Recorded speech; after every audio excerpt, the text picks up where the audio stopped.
Okay, so I talked about failure way before this year. I think 2019 was the last time I really talked about failure, and it was for my GRE exam. Like it was before my GRE exam, and I was feeling anxiety about like failing it and just like not doing well.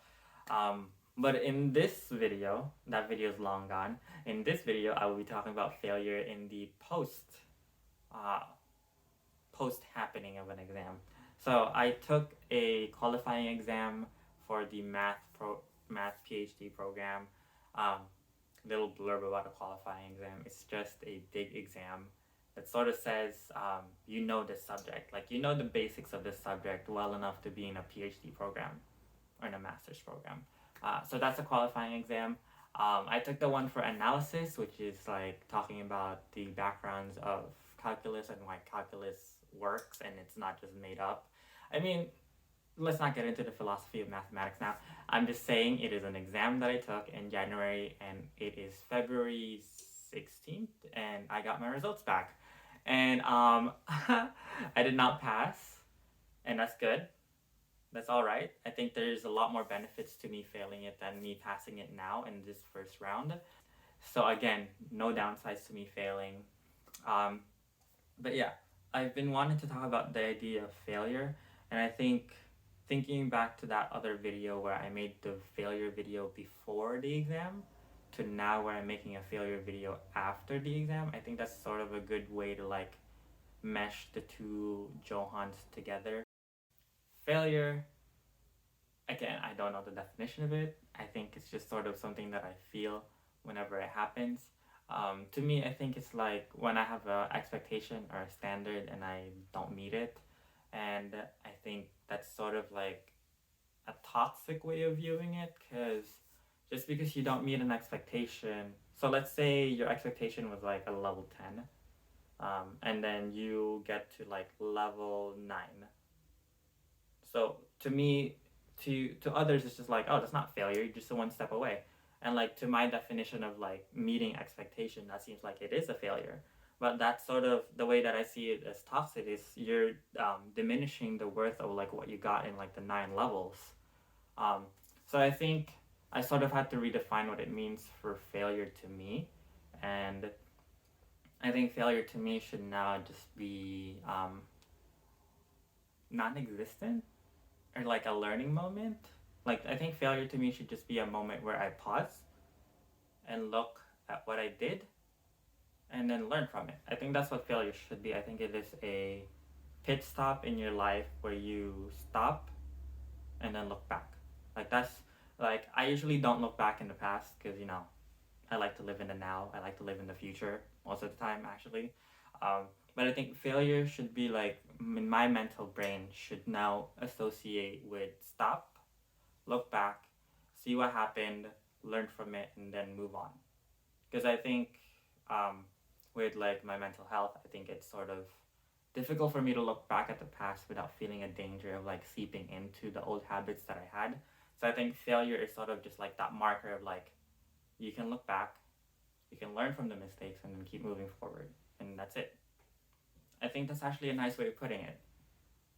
And I just came up with it right now. Like my mind, right? My mind is so smart. But yeah, so I think that's what I'm gonna sort of see failure as now. I think beforehand it was that toxic view of like level 10 and I get a level 9 and I feel like shit. Because that one level is sort of like something huge for you. Because it's like, oh wow. So yeah, and again, this is really spurred on by the fact that I failed the qualifying exam. There's 3 grades for it, and they didn't tell me specifically. There's the fail, there's the pass, and then there's the qualify. Qualify is what you want for the PhD. Pass is just showing you that you did know some stuff, but like not as much as they want you to know going into the PhD program. And then fail is like, you know, fail. So they don't even tell you if you passed, fail, or qual. Well, they'll tell you if you qual, but they don't tell you if it's a pass or if it's a failure. I'm assuming mine is a failure more so than I pass, because again, I taught myself an entire semester's worth of material in like 3 weeks' time. I don't think that was gonna go very well, considering how I'm not a genius in math, clearly. But So I think to me, it's sort of just like it was expected. I was kind of grabbing onto that like tiny chance of like maybe I did pull off a miracle and like pass it. But like, this was weeks ago. I've like sort of throughout the weeks have like meshed with the idea that I am good with retaking this exam. Cause why not? Again, there's no downsides to it, and I think that's why I feel comfortable talking about this failure. It's because there's no downsides to it. So let's think about another failure that I've had in life where there was a ton of downsides to it, and that it was very hard to see the sort of silver lining of like the clarity of like, ooh, like what now? And that's my graduation applications.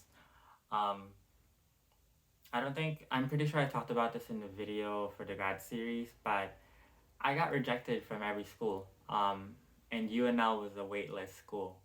And on the last day, wait, no, not on the last day, the day before the last day where you're supposed to say yes or no to schools, I emailed UNL and I said, could you just please hurry up with the decision? Like, I think that was sort of the energy, like the energy that I was trying to give off was like, just reject me so then I can move on with my life.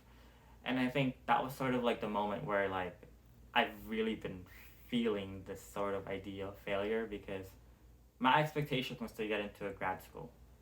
And then at that day, I was feeling like I did not get into any grad school. And I was feeling it. And it was just bad. So, like, the whole, like, oh, everything's a downside kind of, like, mentality of, like, oh, there was a lot of downsides to something and less, like, finding the silver lining as opposed to this failure with the qualifying exam where there's a lot of upsides and there's not a lot of downsides to it.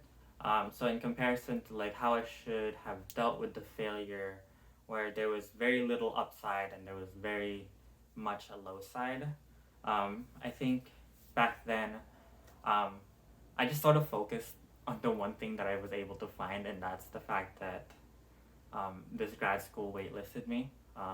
That shows that I was good enough for at least a waitlist, that they have their eye on me, and like the only thing that's stopping them from accepting me was really just logistics. Um, but then sending that email, it was sort of like a catharsis moment for me because that was when I was like working through like the pain and agony of like, dang, like I did not get into any grad school. And then a day later, like they send me the email saying you got accepted, here's the acceptance letter and stuff like that. So it was sort of a terrible moment for me. Not really a terrible moment because I think it was also another learning moment. It was one of those like when I was in after I sent the email, I went on a long walk. I pretty much talked to myself the entire time about how like what I'm gonna do in life and like what I wanted to do in life and like if I don't get into a grad school, this is what I'm gonna do. I'm gonna start applying for jobs. I'm gonna start doing this and that, and then retry again. And that was sort of like my mindset. And then like after the walk, after going to sleep, after waking up, I got the email that I was accepted, and then I had like less than 24 hours to decide if I was gonna go there or not.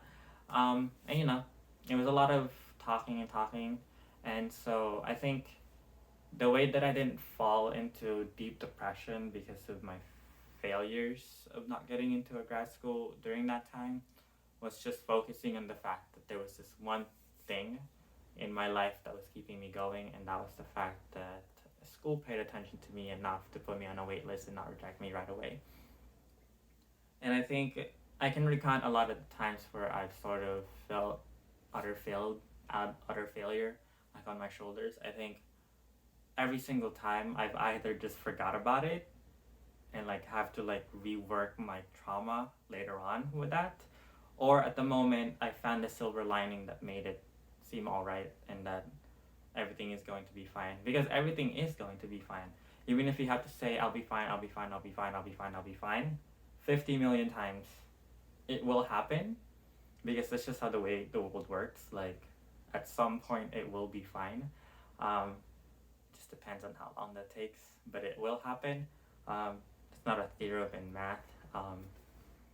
There's no like rule that says, oh, all will be fine. But I think it sort of goes back to this whole idea that I have with my life, and that's the fact that everything is going to be evened out Oh, that looked bad. Ooh, in animation. Ooh. I just meant like everything will be evened out by the time like that I like, go away from this plane of existence. Everything will be even. So there's no more downsides, there's no more upsides. All the upsides and the downsides will cancel out to just be zero. And that's how this life will end. And so for me, I think my mantra in life has just been like, for every downside there's an upside, and for every upside there's a downside.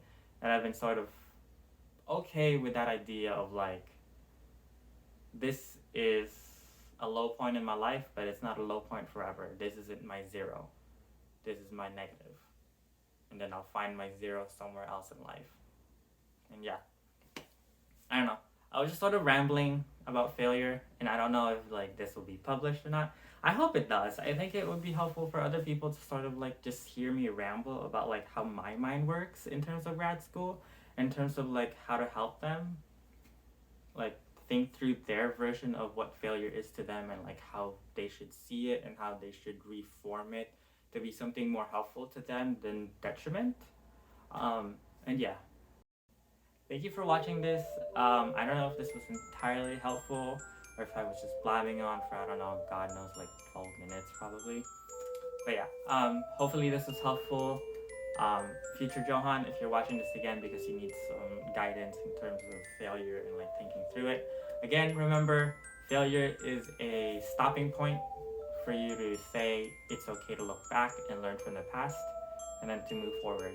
And if you're gonna start moving forward, you better start running, because I'm gonna catch up to you.